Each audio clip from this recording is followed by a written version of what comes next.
Hello, hello. Welcome in. This is Birds of the Feather podcast with your boy Q City. Your boy Taj Bravado.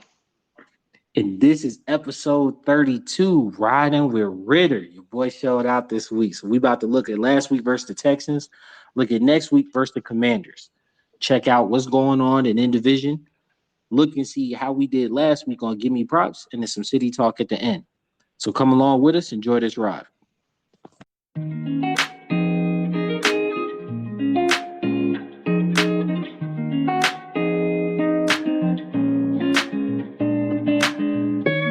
This week, 21-19 win versus the Texans. It came down to the right foot of coup at the last minute at the end of the gun, but we pulled it out. And I ain't gonna lie to you, man. I liked what I saw from the offense this week. This is an offense I can get behind. But tell me what you thought about the game, bro. So kudos to the defense once again for being a top 10 borderline elite defense. We are one player away from this defense being truly elite. But I agree. the star of Sunday was the critically acclaimed Desmond Ritter. The man put on a show. He was decisive, clean, in rhythm, everything that you could really want from like if he can give us this week in and week out, then I have no issues with Ritter whatsoever. Now, 28 for 37, 329, two total touchdowns. Um, I've always said big proponent of you throw a clean game, you have multiple touchdowns and over 300 yards of total offense. It's hard to be beat. It's hard to be Yeah, beat in those type of games. And and it's funny because we have literally just covered out the last pod that he said I got some for you, Q. yeah, no, for real. For real. He literally gave the stat line that I was looking for, man. Like over 300 yards of total offense, multiple touchdowns. I don't care how you get them, right? Yeah, So, hey like, Ritter, we know you listening, Ritter. We know you listening. yeah, you feel me? Like, I got one fan in the building. But I'm not a big proponent on like how you get the touchdowns, right? Yeah, So, like, a layup and a long two is still two. You know what I'm saying? So, like, if you rushing, if you passing, six is six. Like, right. so, um, you look at his passing stats, you see one touchdown, but he was responsible for two total touchdowns on the day. So, I got to get a man props. You know what I'm saying? Right. Played a really clean game alone because we'll get to the fumble aspect later, but I was I was pretty surprised. I was pretty surprised by the game he was able to put together. I feel like we're going to spend a lot of time on the offense, so we can cover the other three. We can cover the other two phases. Um, the game-winning kick. Koo was a little shaky earlier in the year, and then I kind of felt like at the point where we went for two, it mathematically made sense, but I felt like a little bit of it was. I don't know if we're going to play for a tie if it comes down to cool what it's going to look like. But they have faith in him. Late in the game, came through, all pro kicker, and I really felt like the special teams was on point today. The NFL with the rule change is basically taking the kick return out of the game, but Cordero was still able to get two in, and then we still don't have a punt return game. Our punt coverage is pretty good, but we don't have any returner of note back there. But overall, I give the special teams a solid B plus. You know what I'm saying? Yeah, Bordering on A because they were responsible for the game winning kick. makes sense. Makes sense. Yeah. So yeah, we could have got rid of a couple of them fumbles.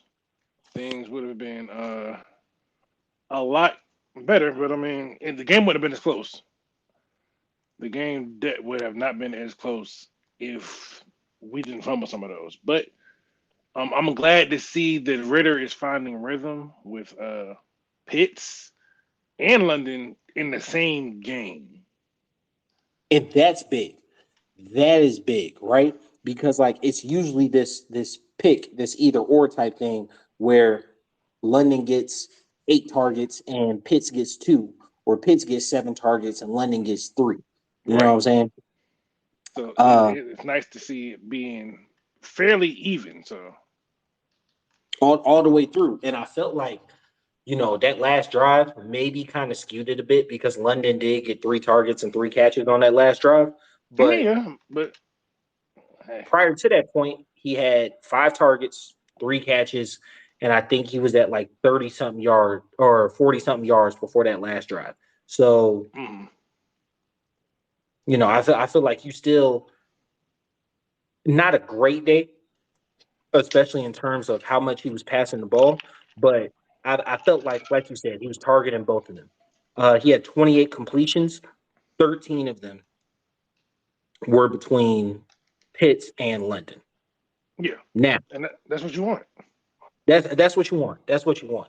Now, 6 of them went to Johnny, and I'm really trying to figure out why he is so featured in the offense. Like it's not frustrating, but it's just kind of like head scratching because like you can get a tight end involved. You know what I'm saying? You have a tight end who is much more of a dynamic threat. It just seems like not wasted touches, but just unnecessary touches. Pitts had one more reception and 20 more yards. You know what I'm saying? Like it's just and didn't have a very critical fumble. Um, our defense, man, this defense is 5 weeks in. This is 5 weeks in. This ain't a fluke. This defense is legit. Yeah, yeah, no, definitely. It's Um, definitely legit. and I felt like they bailed us out this game multiple times, Oh yeah, right? So you held them to 4 field goals before they ever scored a touchdown. One thing I will say on that touchdown, man, it's something I noticed on film, right? I noticed on film, but I thought I was tripping. Thought I was tripping, bro. When Jesse Bates doesn't respect a quarterback, he cheats. He cheats heavy, bro. And he got bit on that Schultz play because he took the under route. He took the under route because he thought Schultz was going to come across his face, and Schultz just like made one step in and then went straight up field, that was just the wide great. open. That was just a great route. I'm gonna attribute that to that just being a great route. No, but you remember later in the game when he went for the pick that hit him in the hands, he undercut the route. But like Well, he's sitting on routes and he wants to make the big play. well, in that particular one, if you watch it back, him and AJ were communicating because AJ passed him straight off to him. Are you talking about the missed pick or in the Yeah, the Schultz missed play? pick, the missed pick. Yeah. The other one, he was that was just he got caught. He got caught. He got caught with his hands in the cookie jar that time. And I don't think that makes him any less of a great player. In fact, I think No, that's what attributes to him being a great player. But it's just it came at such a crucial point in the game and like make make make Stroud make a perfect throw. Right? Make Stroud make a perfect throw. Like that was kind of like one of those layup throws, and the defense was bearing down on him at that point. But you with stepping down, expecting a crossing route, like kind of just made like a layup throw. If you would have followed Schultz, he'd have had to layer that ball over you. Not saying he couldn't make the throw, because I mean, hey, you keep it a bean. Stroud was hot all day. You know what I'm saying? Like he he's couldn't a finish very accurate drives. quarterback. Yeah, he couldn't finish them, but like, yo, that kid can ball. Um, but it's just make him make a more difficult pass in that I'm situation. with that. Yeah, I'm with that. But we're mincing words here and nitpicking. That defense was phenomenal today. You Yeah, know what the I'm saying? defense You did allowed everything they 19 needed it to. points. Yeah, Yeah, you allowed 19 points, but like that to me was a that was a hell of a defensive game. In crucial stops when necessary. And hmm being a Falcons fan, we have had multiple situations where all we're thinking is, yo, just Matt done found his groove. Just get him the ball back. And what happens? A team is able to put together a good drive, run together a good bit of first downs, and then kick a field goal to put the game out of reach. You know what I'm Yeah, saying? Like we've run into that consistently. Like not this time. Like that defense was able to get off the field um, when it was necessary. Kept the game close, kept them out the end zone for the most part. That was a hella defensive game, and that's crazy because like no sacks and no picks, yeah. and No only two sacks, no tackles for loss. picks. Yep. Now they now I would love to get this passing attack and get the run game with it. Because boy, you get them both together, it's I don't know how you defend this. Now that's the thing, man. When I looked at it, so when I was watching the game, it made me think of your commentary for the past 2 weeks, right? With the Lions and with the Jags, where we're gonna crowd 8-man box because we don't respect your throwing capability, right? And Yeah, like Ritter was hitting throws, and they were still like, you know what? I don't believe you. Like he doing it, bro. They yeah, would no, not let they would not let up off Bijan today. They kind of they really stuck to like, you know what? Anybody can beat us but you. You understand right. me? Like anybody can beat us but you today. And hey, if that's where they want to live and die, that's fine by me. It did. If Ritter can do that, I'm perfectly fine with that. And it looked like, as much as our defense didn't have any sacks or picks, their defense also no sacks, no picks, 3 tackles for loss on the day. Right. We did not have many negative plays or many even at the line plays, even though Algier didn't have a great day. I felt like he was a good change of pace bet. Bijan didn't have an amazing day. He actually had his first fumble at the worst time, but our defense Yeah. was able to you know mitigate the stop the bleeding on that one. Um, I just I was really proud of how our offense as a whole moved today, even though we couldn't muster up too much of a run game. Yeah, I mean the run game. Yeah, the run game definitely was not what I wanted it to be. But I mean, we got it done. It's crazy And considering. Oh, but no, and I was just gonna say like, but you spoke on Matt like you know get the ball back in the hand and let him do the thing. Now I may be overreacting, but Ritter remind me of the last quarterback we had on that drive because he looked completely calm and completely in control. no. So I There actually was wanted to. no blink to his game. Yeah, I actually wanted to break down that last drive. Uh, him in London, that connection was elite on that last drive. Like you could tell he was looking for him. He had 4 completions on the drive. Only one was to anybody else. Um, I feel like that's where true number ones are made, right? Ritter did his thing. He was complete. He was calm. He was there. But I feel like that's where true number one receivers are made. On drives like that, who am I looking for, right? Who's going to get me the play? Who's going to bail me out? Who are we Right, drawing up the plays for? And right. that gave me hope that, like, London is an integral part of this offense for I real know, yeah, going forward. You know what I'm saying? Because I feel like we talked about earlier, you get into this eeny, meeny, miny, mo thing where, one game it's Pitts, one game I'm throwing to Bijan 6 times out of the backfield, one game I'm throwing to London 5 or 6 times. No, on that last drive, it was, no, this is where the ball is going, right? This is who's going to get us to the promised land, really.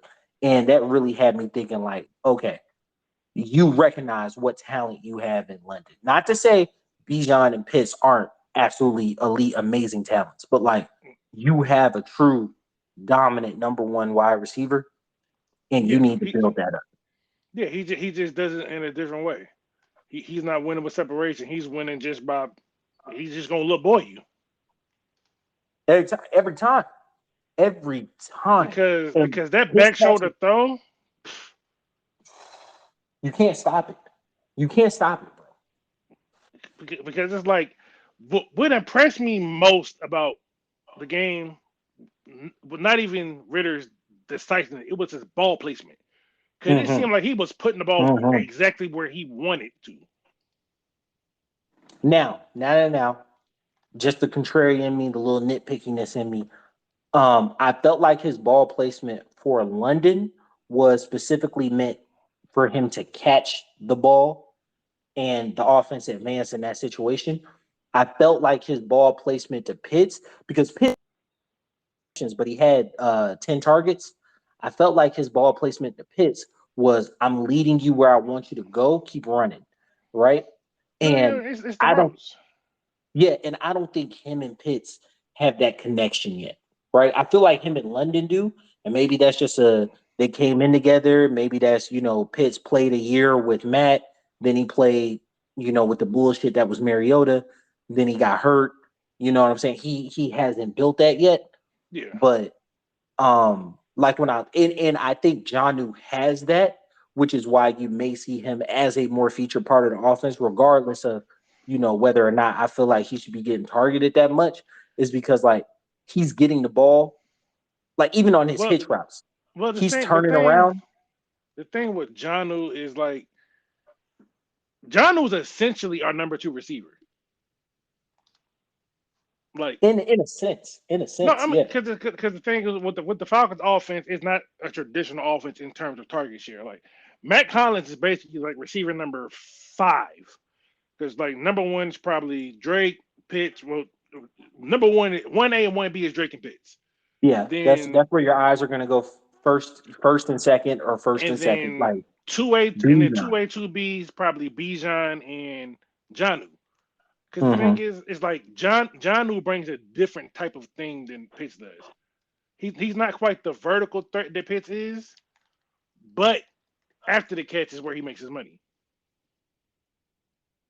Because And I feel like Arthur Smith's offense is predicated on your middle of the field threat having that after, like, yards after catch. Well, I feel like his whole offense is predicated on all of his receivers having yards after the catch, but specifically that middle of the field threat. And I feel like yeah, that's where John excels. And I feel like I feel like Kyle Pitts would be amazing at that. I feel like he's not in tune with Ritter enough that his catches aren't either spectacular catches because the ball isn't where you thought it would be, but like you're gonna catch it, or B, they're y'all are seeing the wrong thing. Y'all are seeing different things. And so Ritter's throwing the ball where he thinks you should go, and you're gonna catch the ball as if like I'm not going there because that's not where the defense is. So you sit down and catch it, or you catch it and immediately go to the ground because you're expecting contact and whatnot. Like I saw it consistently over with his catches. Um, and Pitts didn't, if I'm not mistaken, because I'm rolling the catches back in my mind. He didn't make one catch on the sideline, did they attempted one of them, but he no he did make one on he made one on the silent, but there was another one where he missed it. I think it was gonna be a difficult catch either way. It was the back shoulder throw. Linebacker was under him, hit him right in the hands, and in the process of turning, he dropped it. he? Yeah. Okay. Because Um, because I'm most of his catches were middle of the field catches. uh, no, I, I would disagree with that. I mean, yeah, a good bit of them were, but I seen an interesting stat. So all of Pitts' catches came off of him turning left. I don't know why. How does that relate in the flow of the offense? I don't You got a know. right-handed quarterback, so That turning don't left that means that in that break. don't that don't mean anything. Like, No, I'm, well, I'm I'm thinking when I think of turning left, he usually lines up on the right side, and so if you're they turning move. left, you're making it in breaking, right? The thing is that in this offense, no one's lined up in any particular spot at the same time. They're wherever. Pitts could be on the left side, right side. Like there's no usual spot because if you banking on the usual spot in this offense, you're gonna confuse yourself. No, but when Because I'm seeing Pitts in my mind's eye, I'm seeing him on the left side. I'm either seeing him on I'm seeing him right next to McGarry. I mean, So on the right side. I'm seeing him right next to McGarry. I'm seeing him lined off like with Matt Collins on the right of him, or I'm seeing him n- on the far right. it just well, see the Now thing is it I depends have on seen where him you're next seeing to him. At. him. Is he a tight end or is he a receiver? If he's a receiver, a lot of times like him, there's no set side with him because and with the motions like I feel like it would just make more sense though because London usually lines up on the left. London uh, consistently lines up on the left. I mean yeah he like in this offense they move around a lot. Like They do I move. don't They do move around. They do move I around. don't There's a see lot of them motion. in any particular one spot because they move around a good bit. So it's tough for me to say that. But when here's the thing though, when you think it's motion with pieces that aren't necessarily going to be moved to help give you answer to it's motion with pieces that aren't necessarily going to be used because they're going to help you give answers to the test. So like Mac Hollins is almost always in motion. But as we just talked about, he's like the fifth receiving option. Yeah, Most of your stagnant pieces, like Janu, I've seen Janu move a lot, right? yeah. And he was a recipient of it. But like when I think Kyle Pitts, I'm usually thinking him on the right side of McGarry. And when I'm thinking of Drake London, I'm thinking him as the X receiver on the far left. Uh, maybe I'm not seeing it the same way you are because I feel like they're all over the place with the offense.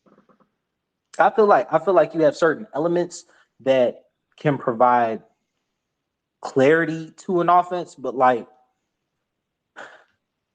so if London goes on the right, it's almost assuredly a play action and it has him on an in breaking route headed to the left side of the field, right?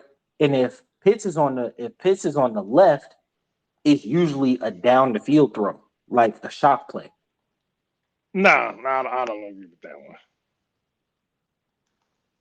I mean, I haven't really seen anything different from the offense.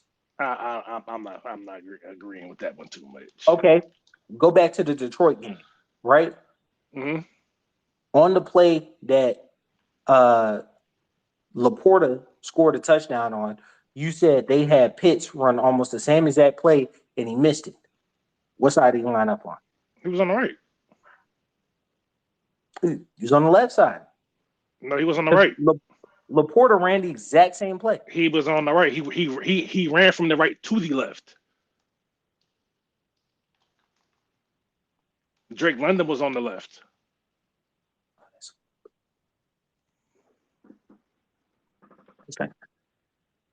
And then on Jacksonville, wait, are we? You said he was on the right side, and ran to the left, right? Hmm. And then they did So a similar thing they in flipped the Jacksonville, play. and he threw a pick because he was on the same side because he was running the crosser. Well, not the crosser, but the end route. And Drake was running the post. Drake was running the post from the left side. Pitch was coming off from the right side. And that's the one I said they should have went vert. But once again, falls into Drake is on the left and Pitts is on the right. You want to keep those. You want to keep those separate. You don't want to line them up on the same side. And most routes for your X receiver are better on the left No, if but you a have a lot of right-handed quarterback. the thing is, a lot of times they well, I'm not gonna say a lot of time, but they do line them up on the same sides too. And I always feel like it's the stupidest thing in the world because it condenses your defense. You usually put your best players on both of them, especially if you got guys traveling. Yeah, but most teams don't play as a man for real though. Okay, yeah, because they don't respect our throwing ability, but No, they will share. it's just not conducive. Like with all the motion we do, if they it just doesn't make sense to run a whole lot of man with a team that motions as much as us because you're just gonna be giving your hand. And then if you know they're in, you could send a motion, get them one point, and then sprint it right back and cause a whole lot of issues. Speaking of sprinting, I feel like team speed may be an issue that we addressed. We're going to get to that a bit in city talk, but the one thing that I will say about our offense, I felt like we played fast. I felt like we played in control. I felt like we played with a purpose, and I felt like we had a plan to attack Houston's defense, which is something I didn't see in the previous two games. Mhm. No, I think we had plans in all the games. I just think execution was on point because for the most part, Ritter looked like he was the pressure. There was no pressure on him all game, like none. Ritter was able to stop, go through his progressions, and The it's like you could, offensive line did keep up. The offensive yeah. line did hold up for a good part of the game. And ironically, you know, the O line looked pretty good without a certain starter in the lineup. And that may be an issue long term, right? Especially considering the dollars allocated to that position. In actuality, it's really just a 1 year deal. They can get out of that contract after this season if they want to. I do think that I do think they're gonna look for different O line combinations moving forward because like they did play a good game. But to be fair, Houston doesn't have like this crazy pass rush, right? They were actually like top five in pressure rate. But are they getting home? He Because wasn't I pressured. That's what I've been getting at. Getting home and pressures are two different things. They were top five in pressure rate. Ritter was unaffected the whole game because what's been the issue with us is he's under constant pressure. They didn't get anything on us.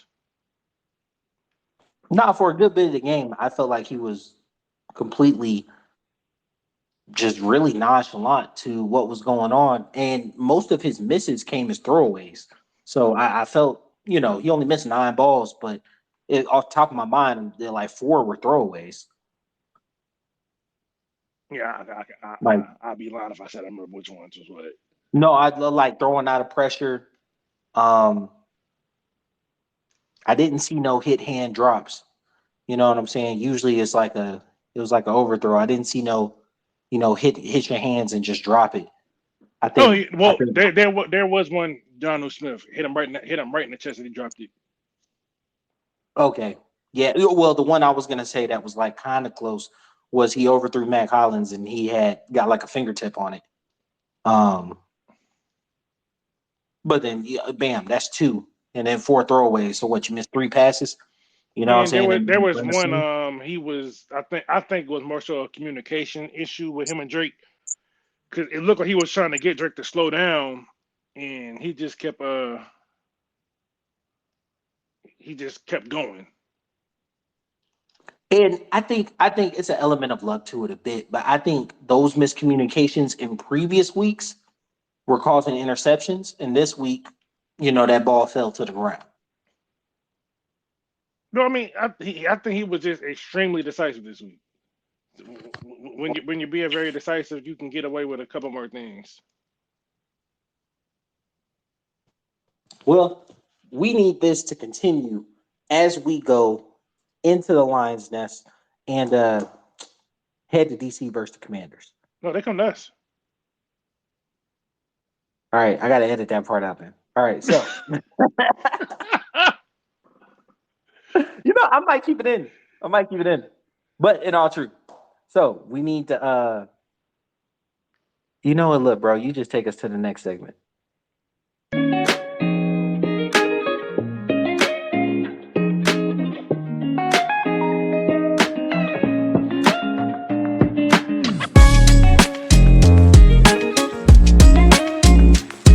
Regularly scheduled programming next week versus the Commanders 2-3. Um, hate this part, but since they played on Thursday, they coming off a 10-day rest. Lost versus the Bears 40-20. Gosh, misact. That secondary was getting roasted. Turkey on Thanksgiving style, man. So I expect them to come in with a lot of anger, a renewed sense on defense. Ron Rivera is a powerful coach, real defensive coach, and they got Eric Bieniemy on the offensive side. So I'm looking like this is going to be an interesting type of game. What's your thoughts on it, man? um, it could be interesting, but I fully expect us to win. I Like, definitely see a Falcons win here. cause it's like Biggest concern, obviously, is the front. Um, because it's not going to be as easy as just simply dropping back and doing what he did last week. So the run Absolutely game is not. going to have to. But the good thing is, teams that typically have those kind of fronts, they don't load the boxes much. So I do think we will see another Bijan 100 yard game. I think it's going to be a good game for Bijan this week. Ooh, I think they can routinely get pressure with four. Montez Sweat and Chase Young. That line is a monster. the And thing is, so you didn't even name the two best players on that D line, which is uh, Payne, yeah, Payne and is just Jonathan an Allen. issue. Yeah, Payne is an issue, bro. But I was talking about the bookend part because the point I was about to say, like, they can get pressure with four, right? And their bookends can get home so quick. Chase Young looks healthy this year, Yeah, right? The counterpoint I was going to make to Bijan having a good game was to mention, if you think about Allen and Payne in the middle, super big bodies, athletic, quick, and our guard play, it sometimes leaves some to be desired. Now, much better in the run game than they are in the pass game, and so that may lend to a better day. And like you said, should be running against lighter boxes. So I do see that being a possibility. My thought, use that aggressiveness against them, right? I think this is a beautiful Arthur Smith run game type of day where he runs hella counters, hella screens, actions at the line to keep that defensive line off balance. And if you can catch them in a stunt, I promise you can pop one. Whatever, we haven't gotten to the betting portion yet, but I'm pretty sure Bijan long rush might be like 9 or 11, somewhere in there, because they're overvaluing the defensive line. I'm probably going to take the over on that because I do think with Arthur Smith's creativity, they're going to be able to pop one or two this yeah. coming week. I definitely fully expect them to pop one or two, maybe Now, more. oh, good. No, I was going to say maybe more, but I definitely expect at least one or two. Now, what I will say that I don't think is going to repeat from the Chicago game, Howell's not passing the ball 51 times. Like, they are going to give a steady dose of Robinson, right? How does our defense handle that? We saw Calais Campbell leave the game late in the game. He ended up coming back, but I think that we really got to be stout in the run game this week because I know that offense is going to look heavily on gaining more balance. Um, I don't need Bates playing hero ball. I don't think he respects Howell, and so I see him jumping some routes. But we've got two dudes that can really do some damage, in McLaurin and Samuel. McLaurin, yeah, I'm not as scared of Samuel. Um, You keep not McLaurin, showing love to these ex Carolina wide receivers, bro. I'm telling I'm not scared of him. I'm not about to lie to you for the sake of for the sake of content. you. Nah, and then Like you got Logan Thomas in the middle, who I also think now he has been a factor at tight end. He has all season. I he's think he's also going been to a continue. factory on the injury list too. This is true. This is true. But I think that that trio can cause an issue for our defense specifically. Right now, I don't. I they've been they've been picking out Offer. Right, and who offer lines up missed. on? Uh, well, it depends. I'm not familiar where they line up their guys. I don't know who their slot guy is. Like because, but Alford is also one of the better nickel corners in the league. So I do think he is. I think he just consistently draws hard matchups, and he has just been. He didn't get roasted last game. Like I'm not gonna lie. I think it helped that Tank Dell went out with the concussion. I'm not gonna lie to you because he did look like he was getting off a little bit. I ain't gonna cap, but but like Christian Kirk the previous week, and then the Lions guy, Amon Ra, like 2 weeks before it. Like he done had a rough couple, like he done had a rough couple weeks, man. You know what I'm saying? So Did he really though? I mean, just he like, did he Kirk went for really? like a fuck on. It did he It's on there. really? I'm a It's just like,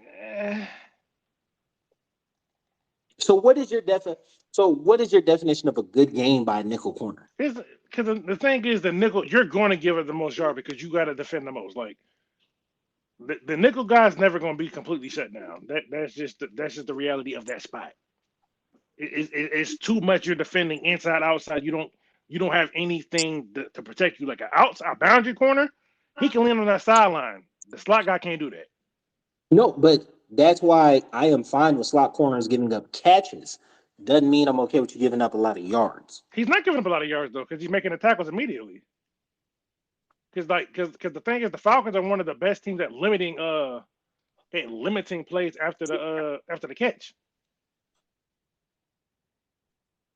That If you're consistently giving up, you've had three one no two 100-yard receivers, and Tank Dell didn't play a half of the game and had like 40 yards.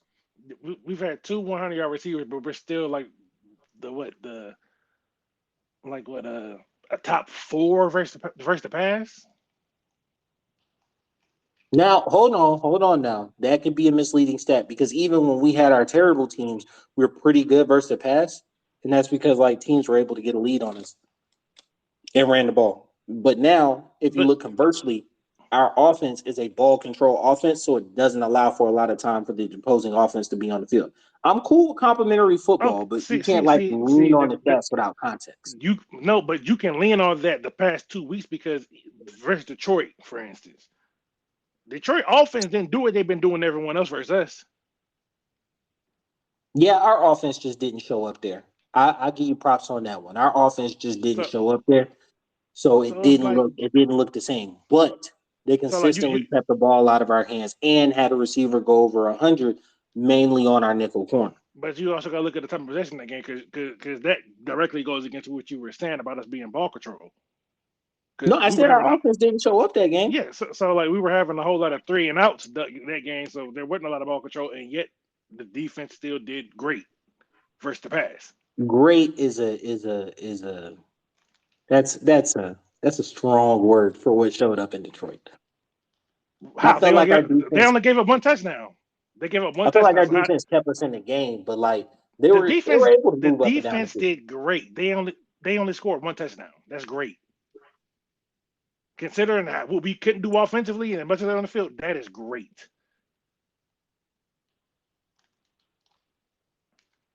I give you props there. Point is, when we look at what we're doing against Washington, right? I think that their offensive weapons could present a problem to us. Not enough to light up the scoreboard, right? I feel like the only way teams are scoring touchdowns against us are defensive breakdowns. That's kind of been proven over the last couple weeks, right?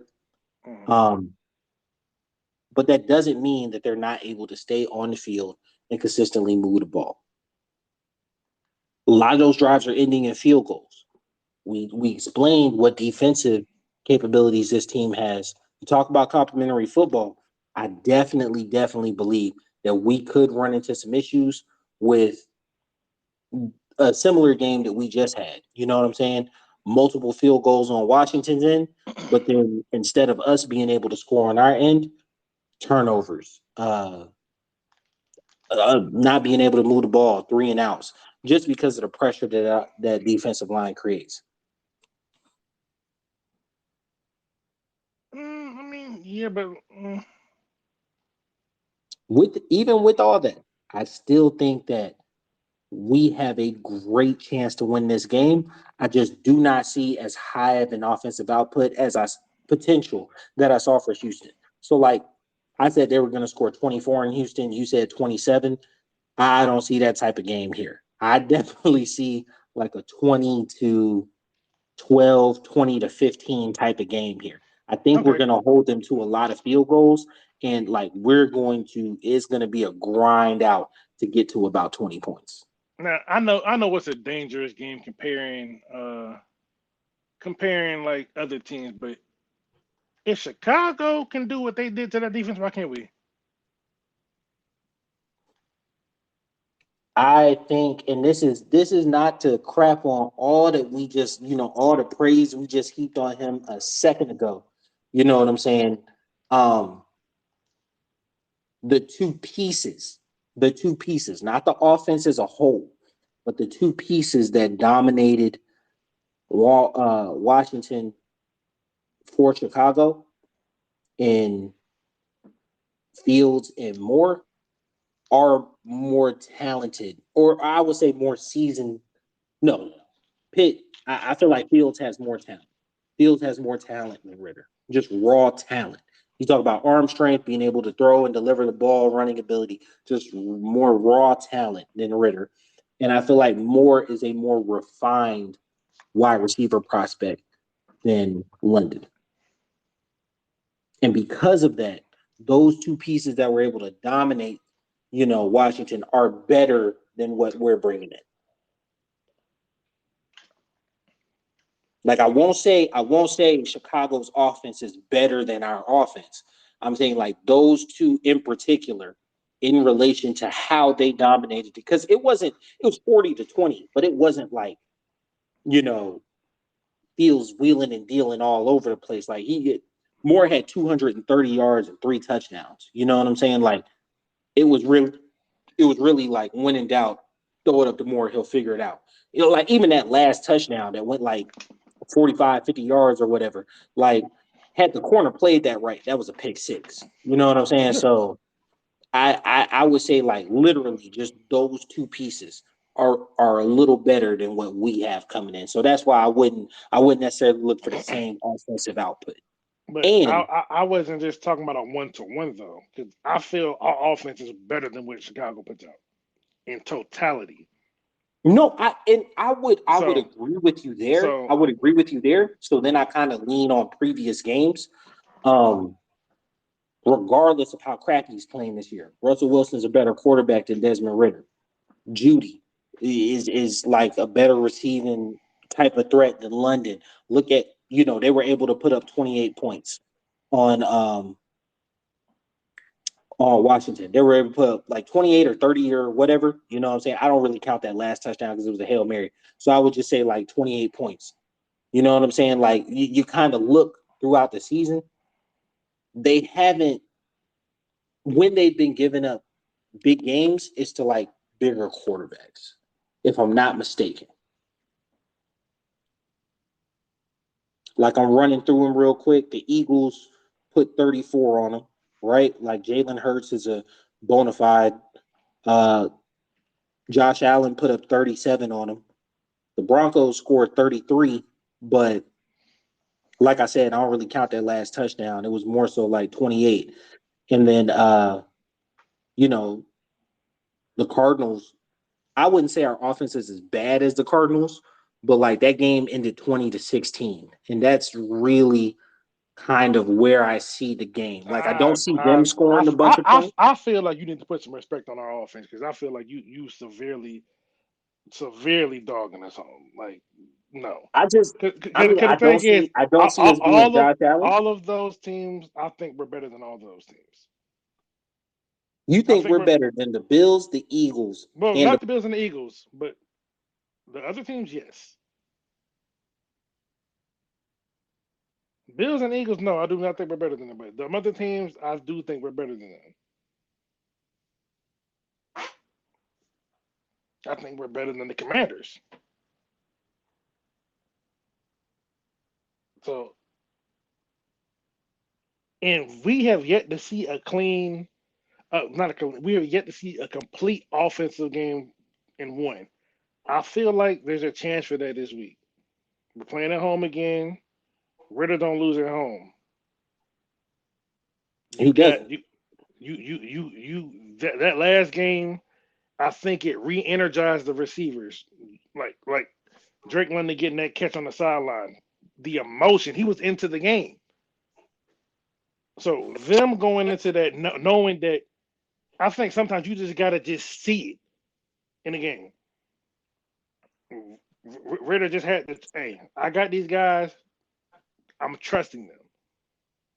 I don't see no cornerback on the Commanders that truly stop what we got.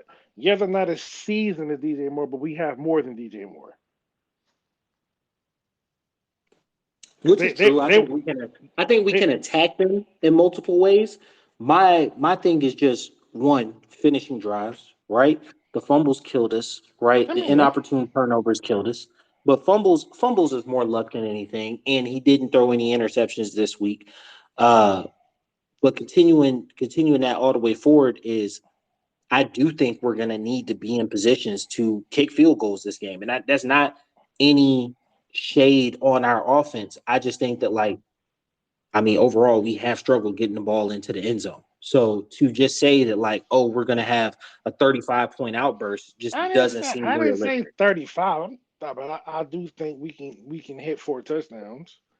Because the thing is, it's not like we're far away from it.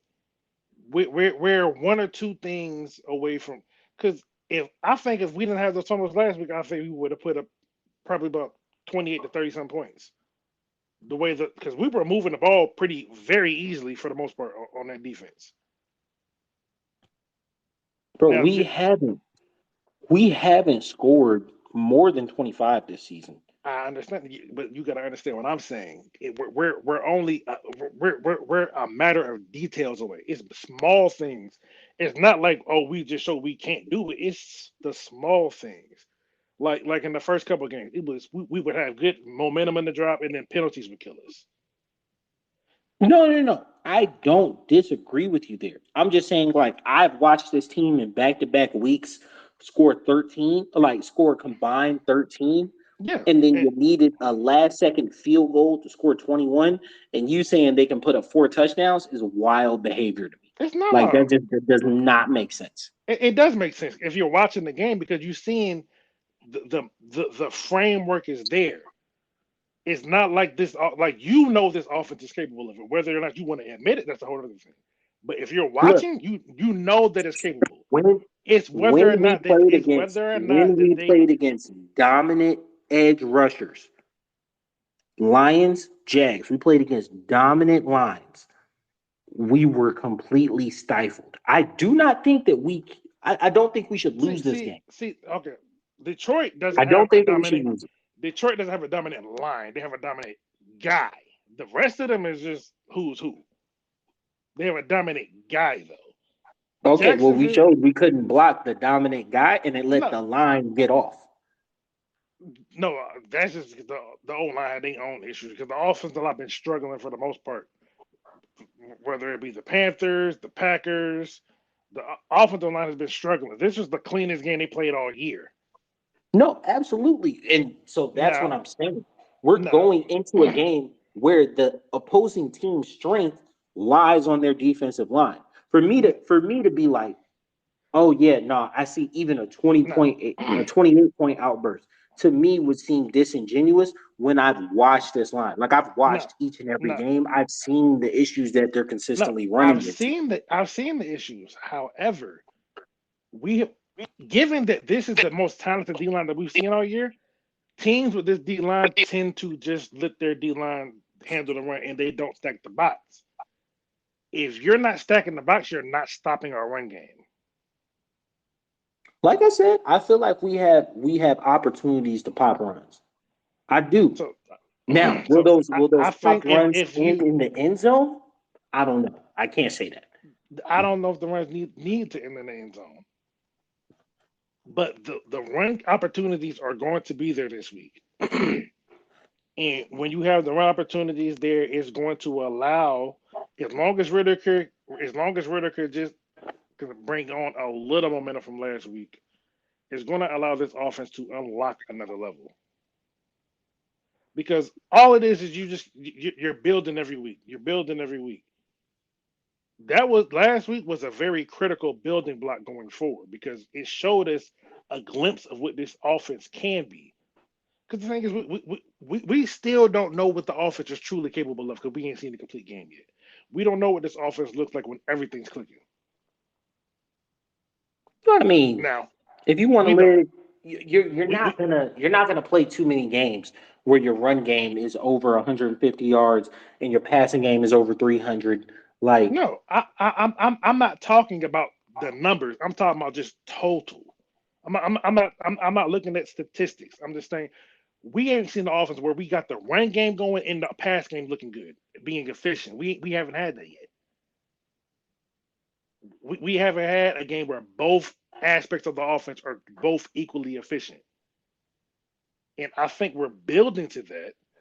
And then once we get, I do think that this week could be another step because yes, the Commanders have a stout front four. I'm not scared of anything on the back end. Now, I did say that about Detroit, but this is not Detroit. This is a very middling team. I know I said that last time, but I mean it this time. No, no, but Detroit and this team are very different teams. No, Yes, it's true. Ron Rivera is, but this team, like I'm looking at the teams that they're losing to. There's no way in my mind I feel like it's going to be a 20-12 game. If it is, then hey, it is. But if this offense plays up to what I believe they can, and I'm not saying we got a top 10 offense, but I think we got an offense that can make some noise when it gets going I because think that we our definitely offense. have the weapons. I think And, that our offense struggles to score when presented with true like adversity, and that adversity being in the sense of like you can't lean on your superstar in the run game. And last week was the first time I ever saw us overcome that adversity and end with a win. And taking the caveat that this is a team that picked second and third in the previous draft, I don't put too much stock in it. It was good to see. It's a great, like you said, step, but like I would definitely need to see that more consistently because like this is the hell, we were just talking about it last week. He didn't have another pitch in the bullpen, bro. Like he didn't have another pitch in the bullpen, and this was the first week you brought something different out. So like, man, let's pump the brakes there. I'm I'm my I'm always optimistic, but I'm also a realistic fan. I'm not saying that was the game that made me a believer. It did make me a little more comfortable with Ritter seeing. Because the thing is, with the thing is, sometimes you just got to see you can do it. Ritter saw himself he could do it, and he showed us he could do it. Given that that was a Houston team, but that Houston team also beat some very good teams. Because they beat that same Jacksonville team we lost to. They beat the Steelers. They beat good teams. That's a divisional game, and Trevor always The plays Steelers weird wasn't. against. The Huh? Steelers wasn't. The Steelers might be ass, bro. But the Steelers came out and beat the Ravens. The That's Steelers a lead the division division. game. That's a division They lead game. their they lead their division. No, I'm saying, but like in all truth, like the Steelers might just be ass. Like they might just be trash. Cause like They but they they beat the Ravens. but they're leading their division. They beat the Ravens with Lamar playing like trash because Lamar always Lamar plays the Steelers Lamar bad. Here's the thing. Lamar was not playing like trash. He had 8 drops from his receivers in that game. Yeah, his receivers sold on him bad. But like they always play the Steelers bad. Just like Jacksonville always plays Houston bad. I don't think Trevor's ever beat Houston. Like it's division games are weird, bro. Yeah, they're weird, but Like Matt Ryan always used to beat the Bucks. You know what I'm saying? Like until like them last couple years with Tom. Like it's all just okay. That's all semantics. But the point I'm making is that we beat a team that beat other good teams. You could bring up the division thing. Yes, it does have weight to it, but we still beat a team that is on the up and up. Yes, they picked second and third, but they got them one of them ones at quarterback. they do. Shroud is a legit And NFL and quarterback. and and given the history of the Falcons, if this would have been the Falcons of old, Stroud would have threw for 400 yards. We would have got blew out. Yeah, nah, factual. So like And but they the defense has never. It's 5 weeks in. The defense ain't the issue. Defense ain't the problem. I was No, it's more not. saying to It's make not. a point earlier. They really did play great against the Lions. Like the defense is legit. You know what I'm saying? But like for me, I feel like it's disingenuous for me to say like I feel like this offense is just gonna come out and score like even over 24 points. Like I don't see it this week. I would No, love I'm to be not. proven wrong. No, I just don't think it's gonna be like no 2012 game. I think we're the clear better team in this Commanders game, and I hope they play like it. Us being at home, because I need to see that we could be one of the playoff teams, and I think that we could do that this week, and I think that we can build off of what we did last week, because as long as Ritter is decisive, because the thing is, the two losses we had on the road, he was indecisive. This week, given it was the Texans that picked second and third, like you said, but he was decisive and he was accurate.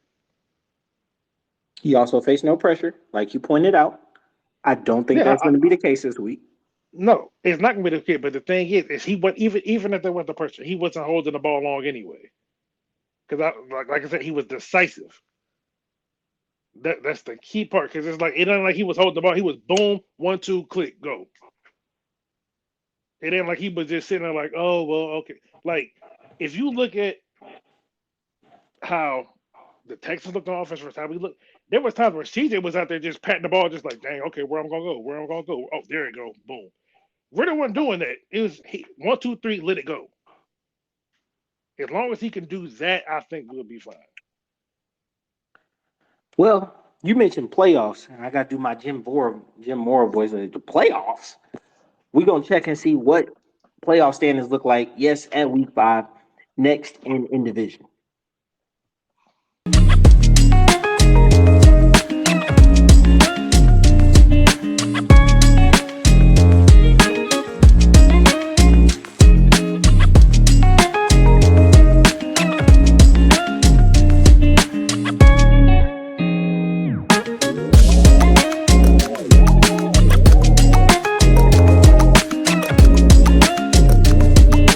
Hey man, looking ahead to in our division. As of right now, the Bucks still lead. We got one more loss. They're 3-1 right now. They had an early bye. We'll see how that affects them later on in the season. Their next game is versus the Lions, red hot Lions, who just put the beat down on Carolina. Um, I honestly think that game might be a loss for them, and so it behooves us to, as we talked about, go ahead and handle business with Washington. So we're looking at 3-2 right now, with our next game being Washington. Saints 3-2. Put the smack down on New England. I don't put much stock in it. I think New England's a terrible team with a crappy quarterback. Their next game is versus the Texans. Now, they have a really good defense. I feel like Stroud might be able to do something a little crazy to him, right? Um, and then lastly, Carolina at 0-5, 42-24 versus the Lions. Their next game is versus the Dolphins, so they might be looking at 0-6. Mhm. Yeah, yeah. Yeah, they about to get a Bears a real nice pick. Yeah, and that's the worst part about it. That's the worst part about it is that like I seen a Carolina fan was posting and he was like, you don't have no Christian McCaffrey, no DJ Moore, no somebody else, and all you got is a 5-3 quarterback. And the Bears got your pick. And I said, Yeah, they, yo, they got a 5-3 quarterback that the head coach didn't want. and the Bears got your pick. I said, yo, you Because know, it's like Ritter it's, ain't the it's it's best thing in the world, but like shit could be worse, bro. oh yeah, no, it could be worse. But Carolina look like it's got. I mean, I think Bryce is gonna be fine, but it I do. seemed like I do. it seemed like Bryce was forced upon the Panthers and not the other way around. Because I do believe that they wanted C.J. Stroud, but the owner wanted Bryce. I feel yeah. And I and definitely and that Frank definitely makes Wright sense. and Frank Wright kind of alluded to that in his presser without directly outright saying it. He's just saying that yeah, the Panthers owner is a guy that is not one who stays away. He's very engaged in team operation. Well, you also got to look at it like you get into the money aspect of it, right? They're both California kids. So it's not like either one had a grassroots blueprint grow up, right? So like when you think back of the economic pressure of not drafting Trevor, right? There's no reason you wouldn't draft Trevor. But in that draft, like there's Herbert, not Herbert in that draft. Fields, There was Lance, Fields, Lance, Mac Mac Jones. So Jones. okay, Mac Jones would be a pretty good comp there. So Mac Jones is from the Northeast, but played at Alabama, right? So there's kind of some regional influence there. But Trevor played at Clemson, but he also went to high school in Georgia. So you're looking at it like, okay, we got kind of this homegrown kid. We keep him in the South. Bam, we're gonna draft him to Jacksonville. Carolina, you have two guys that are from Cali, but one played at Alabama and then the other played at Ohio State. It's almost like there's that regional sort of significance that will keep a guy home, quote unquote. You know what I'm saying? And I definitely felt like the owner, who was more so looking big picture, is like, this is a long term investment play on kind of putting roots down in this community with the team, et cetera, building goodwill instead of truly just looking at it and Bryce has always been highly touted and has been the overcomer of his short size. You know what I'm saying? Rather than just looking at it prospect for prospect, Stroud's a better prospect. You know what I'm saying? Like Stroud is a better prospect, and I think he just got kind of blinded by the economic portion of it. But like if you pick the right guy, the money's gonna follow. And I think owners when they get involved sometimes they miss that a little. Mm, I don't agree, but Well, holla at me. What's up? the whole economic thing, I don't agree with none of that. I think that it plays a huge part into who you draft, when, and where. I don't. There is I the don't. draft is an economic exercise within itself. You don't just pick somebody to pick somebody. You have to put all factors involved. Well, Because if that was the case, Jalen Carter I, would have won. I don't think the whole Cali and he went to Alabama. I don't think none of that played into it. Yeah, Why not? it just doesn't make sense. Because no, I'm just not buying that. He went to I don't, Alabama. They looked yeah, at it as a southeastern quarterback. I get what you're saying about it, but I'm not buying it. That makes no sense to me. Like You that can you look at it through the history of the draft. Where guys are drafted doesn't just have to do with who they played, what their draft profile is. A good bit of it is what do they look like to the community? What do they look like about where they went to college? It plays into it. I don't agree with. Let me ask you something. Let me ask you something. If Shador came out this year, right? Caleb went one. Obviously. No one's gonna argue that. Caleb goes one. Caleb goes one in most drafts. So it doesn't really matter where he's from. Right? But why is that? Say you get to because he's generational. That's like it didn't matter with Trevor, right? Like generational talents doesn't really matter. Um, but let's say you get to pick 17, 18, right? Should Shador already be off the board? Maybe. But Dallas has 1 year left on Dak's contract. Do you think it doesn't play in a factor at all that Shador went to school in Texas, was a Texas legend, um, and is playing in the Big 12? No, And that to me, that yes, like that no. matters. I That don't think it matters. does because the thing is, you're going to find good players wherever they are. Just because you went to school in Texas don't mean I'm going to I'm take not. you. I'm not saying that you won't find good players anywhere. I'm saying that you have to think of the economic impact of who you draft, when you draft them, and where. Right?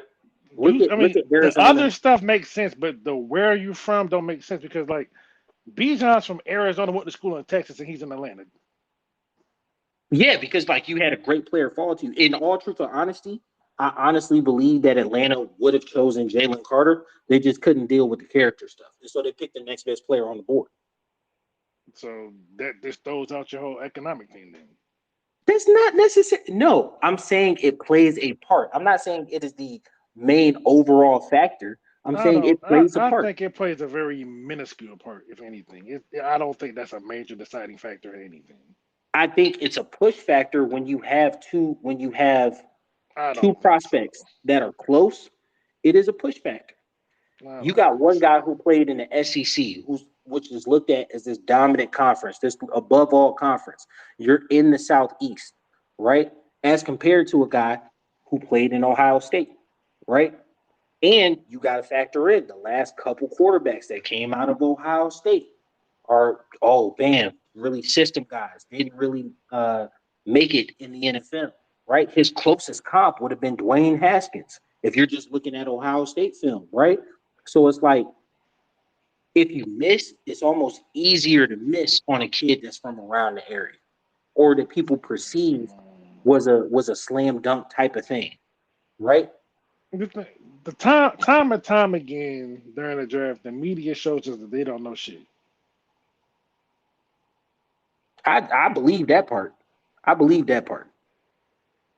It doesn't change the fact that once the owners get involved, their main thinking isn't just football. It's not just football. They got to think about it on a larger scale, and they factor in things that maybe most coaches would just overlook, Because coaches want to win.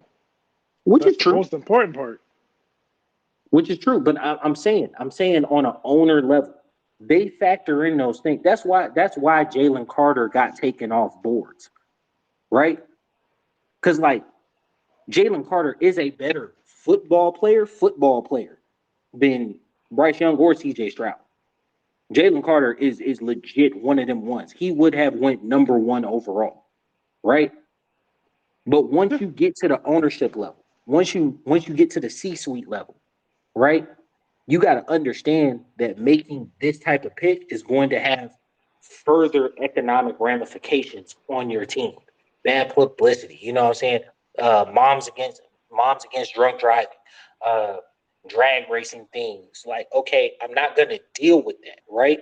Because even if I got to spend $500,000, which once you get to that level, it's all monopoly money. But if I got to spend $500,000 and endure 3 months of bad press for drafting this guy when I can just draft someone else who at that portion of the draft, top 10, is an equally good talent or at least close enough good talent, then I'm gonna go with a different player, right? I'm saying when you're in that level, when you're that close to that level of player, right? Everything matters. Even I regionality still disagree. matters. I still disagree with the whole region thing, but Hey, look, hey, it's played out with undrafted free agents as well. We can get into it around draft season. We're gonna be in Detroit. I I'm did the telling free you, agents, yeah, but I'm talking about with these top tier talents. top bro. I'm not Every looking at. point in the draft. Cause the thing is with the undrafted free agent, they pick the team, not the other way around. So they're naturally probably gonna pick somewhere. Well, okay, I'm familiar with this area, and it makes sense. That's not necessarily the case. So you have priority free agents, right? When Yeah, you but when you enter the they draft, still pick the team. when you exit the draft, you have priority free agents, right? Yes, and they The pick whole their point of teams. that, they quote unquote pick the teams, but like say you're a wide receiver, right? And for the past couple years, prior to them spending all this money, all these draft picks, you would want to go to Baltimore, right? Say you're from USC and you're an undrafted wide receiver, and they got to fly you across the country to go to Baltimore, or they got a kid from Eastern Maryland who went to the combine but just didn't get drafted. Gonna pick the Eastern Maryland kid because you're a priority free agent at that point. That USC kid can quote unquote pick the Ravens all he wants to. He's not gonna get that camp invite. This stuff matters, but it's okay. Look. we are getting way off topic. We gotta reel it in. We gotta reel it in. All right, so I lost where we were in division. Right now we 3-2. We gotta win next week. We moving on to give me props.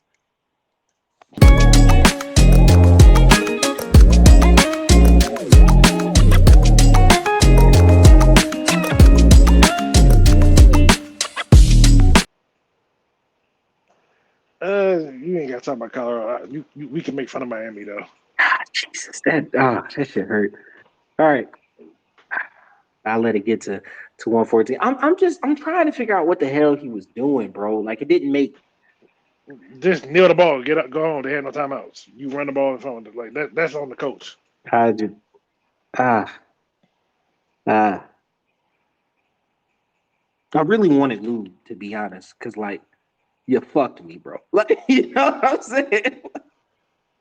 All Go right, ahead. on to give me props. On to give me props. So 9-11 on the season.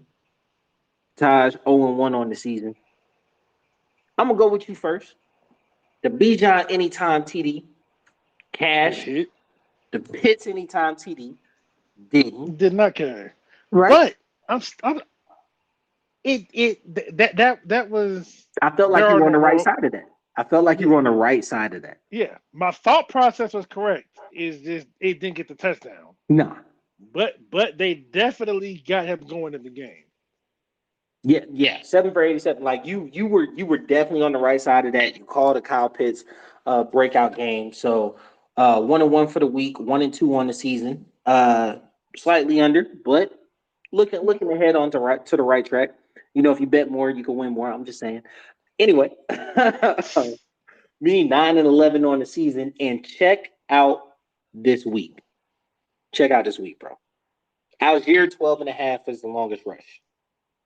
Cash. Dupree for a sack. No. Cash. We both had Bijan anytime touchdown. Cash. Total passing touchdowns for Ritter, point 0.5. So basically, did he throw a passing touchdown? Cash. Damian Pierce, 66.5 total yards. Cash. 5-0 week, baby. 5-0. Count it. 14-11 for the season. Mm. No, that's the way to turn that record upside down. Hey, look, you feel me. You feel me. Because it was looking rough for a minute. It was looking rough for the kid for a minute. But you stick with me, you done made some money this year. All right. Now we go on to the game picks. Taj, 1-0 this week. You picked the Falcons to win. And then so you're 1-0 on the season, 1-0 this week. For me, I'm 1-2 this week, 1-2 for the season. I had the Chiefs as 2.5 point favorites. They obviously cleared that. I don't know what they were thinking with that line with Minnesota. It was in doubt for a minute, especially when Kelsey went out, but you know, they cleared that 2.5 line. Wrong side of Green Bay. Wrong side of Green Bay. And I really felt like they had that game. That just those love turnovers are just terrible. Terrible at the I end of wish it. he would have played that versus Yeah, 3 touchdowns against us, 3 picks against the Raiders. It's just, but it's hot and cold. He's a young quarterback. It's just part of learning. Um, and then yeah, we both you gassed me up on that Rams pick. We both was on the wrong side of that one. They got trashed, bro. Like it was rough. I still like what the Rams got going on though. I like what they got going on, but I feel like the Eagles are like I feel like the Eagles and the Niners cut from the same cloth. They just buzzsaws this year, and like if you stand in the way, you gonna get cut up. Like I think that might be until the playoffs my last time betting against the Eagles. I find another way to bet against them. So overall, really really good week. We're gonna drop another betting pod on what you say Friday this week. Yeah, we could do Friday. I Friday feel, sounds good. I feel like Friday sounds good. All right, so we're gonna drop a betting pod on Friday this week. Go over our picks for the weekend. Y'all stay with us. As my man Bravado says, please, please, please bet responsibly. You hear me? Don't bet nothing that you can't afford to lose. Don't bet nothing that you can't pay nobody. You know what I'm saying? Don't do none of that. All right. Have fun. Bet responsibly. Don't gamble in states that don't let you gamble. Right. So for legal purposes, none of these bets are being made in the state of Georgia. Facts. All right. We're gonna keep y'all just for a little bit longer. We're gonna, hit city talk real quick and then get y'all out of here. So come on with us.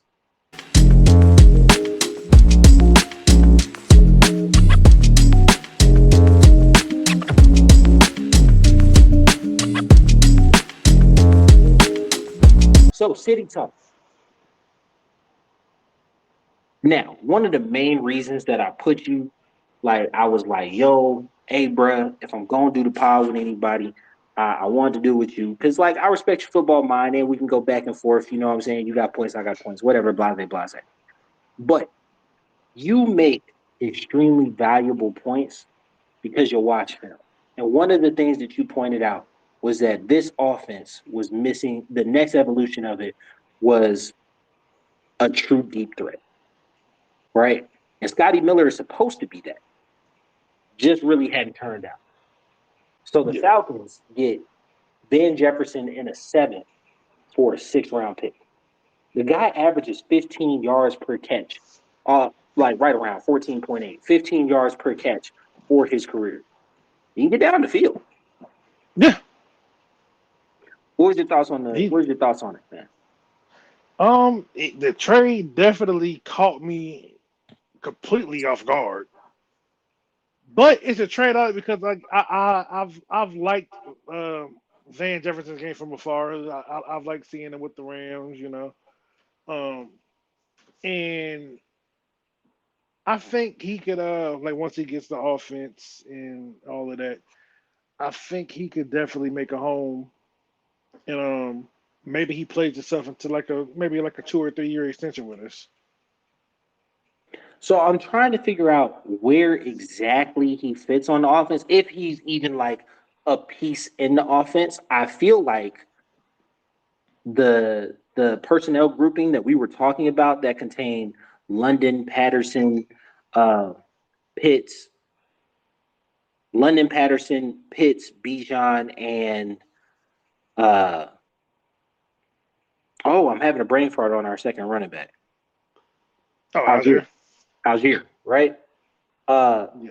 they're going to replace Cordell in that and put Van Jefferson on the field as a speed threat. But then that's like, what's the point of having your Joker not on the field?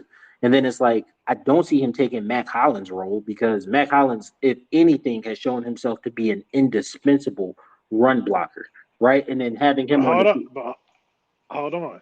Van Jefferson is also graded as one of the better run blocking receivers in the league. Now I get that, but like how you seen, bro? Hollins been a dog this year in the run game. No, but Van Jefferson is cut from the same cloth when it comes to run blocking. I feel like I feel like it would be a tip off to kind of play them in and out of the lineup as like, okay, this is a passing down, or this is like could be a play No, action or rundown. see, And then if Hollins, the thing is, it's not a tip off though because Van Jefferson is he's one of the better run blocking receivers. So you no, can I'm still saying put him at the he has a speed element, right? He has a speed I mean, element that Mac yeah. Hollins doesn't have. So I feel like Ah, well, because before Van McCollum was our deep threat. He's the best. He can get deep. he is our best deep threat as is. Van Jefferson's a better one. If you just look at Yeah. You just look at it, he's a better deep threat, right? So I feel like the tip off would occur if Van Jefferson's in the game. You know what I'm saying? Like, okay, well, hey, maybe this is a pass. You know what I'm saying? And then you're gonna run off it a couple times to kind of lull him to sleep, and then put Matt Collins in. It's like, okay, well now we gotta run a pass play because Matt Collins is in the game to keep the defense honest, almost, if that makes sense. I mean, but that's what Arthur Smith does anyway. He's very good with his personnel group. It's like how he's gonna use them. I have no doubt about that because like even cause we touched on this last week about how Scotty Miller didn't exist in the offense, and then this week Scotty Miller gets introduced. I'm not gonna lie to you. I think the introduction of Van Jefferson was kind of the death of Scotty Miller. Like I think that was kind of they got him I in. don't think so. Yeah, I don't see him being a part of the No, offense again. he'll still be part of the offense because they're going to be used in very different ways. They're going to use Scotty Miller because Scotty Miller is fast, but he's not a great deep threat. Van Jefferson is, but Scotty Miller, you get him going side to side, you catch a block, you're not catching him. So I don't think that's enough because the thing is, we only had four receivers on the team. That's number so Van Jefferson's number Which is five. crazy when you think about it. Most teams carry six. We had four. But but we also carry more tight ends than probably most teams do. We do. 'Cause I think we have what four tight ends. Yeah, most teams carry three. Yeah, so we have four tight ends. So and then Pitts is basically a wide receiver. See, So you keep like everybody says that Pitts is basically a wide receiver. He's basically a wide receiver, but he's not. He no lines no up in line. He he lines lines up up off the he line. Yes, he lines up off the line. I'm not taking that away, but like you draft him as a tight end. He plays. He lines up on the line, okay and he takes a lot of punishment that most wide receivers just don't by function of his position. Right? yeah, but There's certain Pitts personnel lines groups. up out wide more than any other tight end in the NFL. But the point I was getting at what I was saying that is he's basically a receiver, but because he's the swing receiver. Like he plays both. Like you could have 4 and 4 because he's going to play in both of those rooms. Mm-hmm. That's the point I was getting at. I don't feel like the personnel grouping is the issue there or anything like that. I'm excited to see how he gets involved. I don't think he plays this week. Um, No, he don't know the offense. yeah. If they do it, it just be like it'll definitely be a tip off. Then Because yeah, they're just gonna literally like, hey, bro, run a nine. If Ritter sees you, he'll try to get it. But no, I don't think he plays this week. Hopefully, he can get in next week. Uh, but and it's also cool because with him being because this is technically his second time in Atlanta. I don't know if you know, but his dad played for us from 2000 to 2002. I remember his dad was a wide receiver. Yeah, yeah, so Hey, let's go. Homecoming, bringing it on back. homecoming. Well, it's good. It's good to have him here. Uh, welcome to Atlanta. Can't wait to see you on the field. Uh, moving on to our next Oh topic, yeah. I ain't forgot about you. We got to get on your team. bruh. Yeah, look, I'll eat it. I'll eat it. You know what I'm saying? But like, as y'all know, if y'all listen for a while, uh, I'm Atlanta everything. You know what I'm saying? But my college team is the Miami Hurricanes, and Oh yeah, bro, a hurricane that. the fuck were you doing, bro? Like, what were you doing, man? Like, all right, all right. And this gonna sound like an excuse. It's gonna sound like an excuse, but it wasn't a fumble, right? No, that was a fumble. It That was a wasn't, fumble. bro. It wasn't a fumble. The angle was off, bro. The angle was off. Right. Because if you see dude's arm comes up like for the rip away when he is clearly on the ground, bro. Like it wasn't a fumble. So y'all botched that point, right? But to even get into that situation, what the hell are you doing running the ball? What the Yeah. hell are you doing running the ball in that situation? Should have never been in a situation to begin with. Like, bruh, you ran the ball on the previous play, got the first down. No, you ran the ball on 2 plays before that, got the first down. From there, it's kneel downs. You Yeah. ran the ball again for fuck's sake, for kicks and giggles. Then you run the ball and fumble. Like, what do you do? Hiking the ball with like 8, 9 seconds on the play clock. What are you doing, bro? It's just oh. he wouldn't have been able to get on the team plane. I promise you. I promise you. Oh, They were playing in Miami 100%. too. Is the crazy part. I'd have just been like, Right. bro, find a way home. I don't know. I don't know. Like that was one of the worst coaching jobs I've ever seen. And I sat through Al Gold and Mark Richt in Miami. Like it was terrible. Yeah. I mean, that was pretty bad because you sat through that. I sat through that. But we move on. I think they're on a bye this week. They need to. They need to just think that over and pray about it. But we're gonna go ahead and get out of here.